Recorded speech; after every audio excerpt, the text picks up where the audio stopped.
Good morning students. This is worksheet number 7 for class 8th.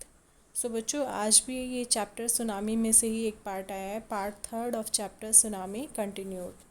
तो देखते हैं कि इसमें आपको क्या करना है। ए वाला जो पॉइंट है, it is said that animals have some special powers and can sense danger. ऐसा कहा जाता है कि जो एनिमल्स होते हैं उनके पास कुछ स्पेशल पावर्स होती है और वो खतरे को पहले से ही जान लेते हैं कि कुछ गलत होने वाला है। Let's read about animal behaviour. तो चलिए एनिमल के बिहेवियर के बारे में पढ़ते हैं। तो आप देख रहे हैं यहाँ पर जो ओवल बना हुआ है, यहाँ पर एनिमल्स के बिहेवियर लिखे हुए हैं। Animals become restless before earthquakes. जो एनिमल्स होते हैं वो अर्थक्वेक आने से पहले बेचैन हो जाते हैं, उन्हें पता लग जाता है कि धरती में कुछ हलचल हो रही है। Dogs can sense when their owners are coming home. जो डॉग्स होते हैं उनको पता चल जाता है जब उनके जो मालिक होते हैं वो घर आ रहे होते हैं, तो वो पहले से ही पता लगा लेते हैं कि वो आ रहे हैं। लास्ट देखिए, birds fly thousands of kilometres to migrate. अब जो बर्ड्स होती हैं, जो पक्षी होते हैं, वो माइग्रेट का मतलब होता है एक स्थान से दूसरे स्थान पर जाना।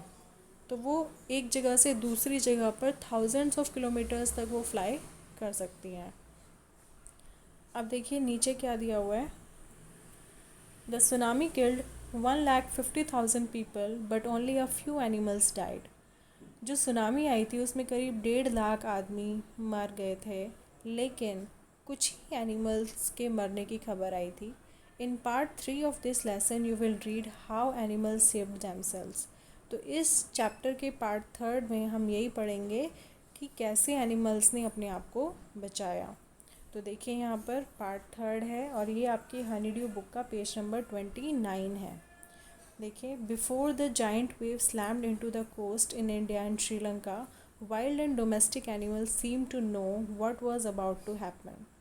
जब वो खतरनाक लहरें उस समुद्री तट पर आकर मतलब ज़ोर से आवाज़ें आ रही थी उसकी, इंडिया और श्रीलंका में, तो वाइल्ड और डोमेस्टिक एनिमल्स यानी कि जंगली जानवर भी और जो पालतू जानवर होते हैं या घरेलू जानवर होते हैं, वो भी, उन्हें ऐसा लग गया था कि कुछ ना कुछ तो गलत होने वाला है। They fled to safety. वो अपने आप को सुरक्षित करने के लिए इधर उधर भाग रहे थे। According to eye witness accounts, तो कुछ आई विटनेस जो चीज़ें हैं, मतलब जिन्होंने वहाँ पे देखा, उन्होंने बताया कि elephants screamed and ran for higher ground. जो एलिफेंट्स थे वो चिल्ला रहे थे और ऊंची जगहों पर जा रहे थे। Dogs refuse to go outdoors. जो डॉग्स थे उन्होंने बाहर जाने से मना कर दिया था।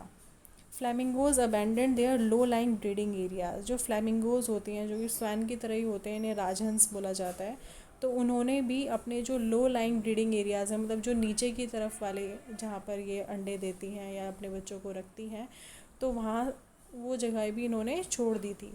And zoo animals rushed into their shelters and could not be enticed to come back out.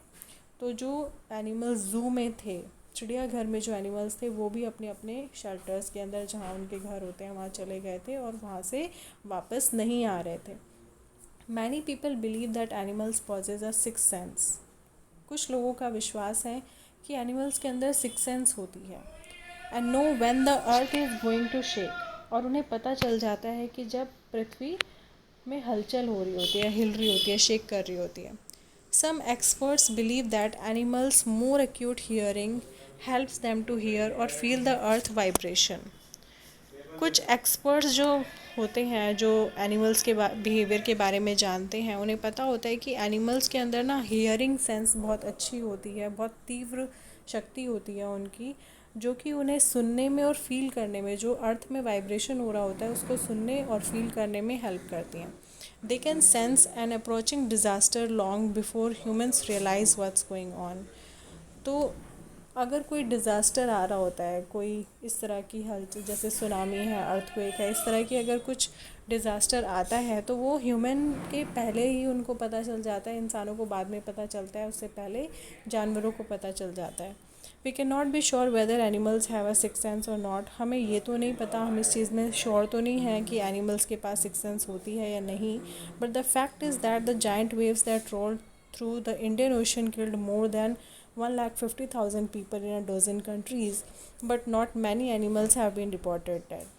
लेकिन फैक्ट ये है कि जब वो खतरनाक लहरें आ रही थी, सुनामी आ रही थी इंडियन ओशन में, तो उसने करीब 1.5 लाख लोगों को, करीब 1 दर्जन कंट्रीज़ में 1.5 लाख लोग मारे गए थे, लेकिन कुछ ही एनिमल्स के मरने की खबर आई थी। तो बच्चों ये था आपका चैप्टर। अब देखते हैं कि आपको बी वाले पार्ट में क्या करना है। After reading the passage right the animals reaction in the columns below. तो अब अपने पैसेज तो रीड कर ही लिया है, यहाँ पर नीचे एनिमल्स के नेम और उनकी पिक्चर्स दी हुई हैं। आपको उसमें क्या करना है कि जो एलिफेंट का रिएक्शन, डॉग्स का रिएक्शन और फ्लेमिंगोज और जू एनिमल्स, इनके क्या रिएक्शंस थे वो आपको इसमें लिखने हैं। तो इन्होंने जू एनिमल्स का करके बताया है कि rushed into their shelters and could not be tempted to come out, कि वो अपने शेल्टर्स के अंदर चले गए थे और वहाँ से बाहर नहीं आना चाहते थे। तो इस तरीके से आपको इन तीनों एनिमल्स के रिएक्शंस भी यहाँ पर लिखने हैं, ये जो एलिफेंट, डॉग एंड फ्लेमिंगोज दिए हुए हैं। अब देखिए सी वाला जो है, इसमें आपको आंसर्स लिखने हैं। Now answer the following questions by choosing the correct option. जो आंसर करेक्ट है उस पर आप टिक लगा देंगे। The giant waves are called, giant waves किसको कहा गया है? तो इसमें आपको पता ही है कि ये चैप्टर किस चीज़ के बारे में, आप उस पर टिक लगा देंगे। Another word in the passage that means shake. Shake का क्या एक और मीनिंग हो सकता है? पैसेज में जो शेक का वर्ड आया है वो क्या हो सकता है? तो शेक का मतलब हिलना होता है। अब आप देखेंगे कि किस वर्ड का मतलब शेक है यहाँ पर। थर्ड है very few animals died in the tsunami because. कुछ ही एनिमल सुनामी में मारे गए क्योंकि, क्यों मारे गए वो? दे कैन रन फास्ट, कि वो बहुत तेज़ भाग गए थे कहीं, या दे कैन हियर और फील द अर्थ वाइब्रेशन, उन्होंने अर्थ की वाइब्रेशन को सुन लिया था और फील कर लिया था। They have a sharp brain, उनके पास शार्प ब्रेन था। जो इसमें से सही आंसर है आप उस पर टिक कर देंगे। ठीक है बच्चों, तो ये आज की आपकी वर्कशीट थी। बहुत ध्यान से आप इसको करेंगे और अपनी स्कूल ग्रुप पे, व्हाट्सएप ग्रुप पे आप सबमिट करेंगे। Thank you.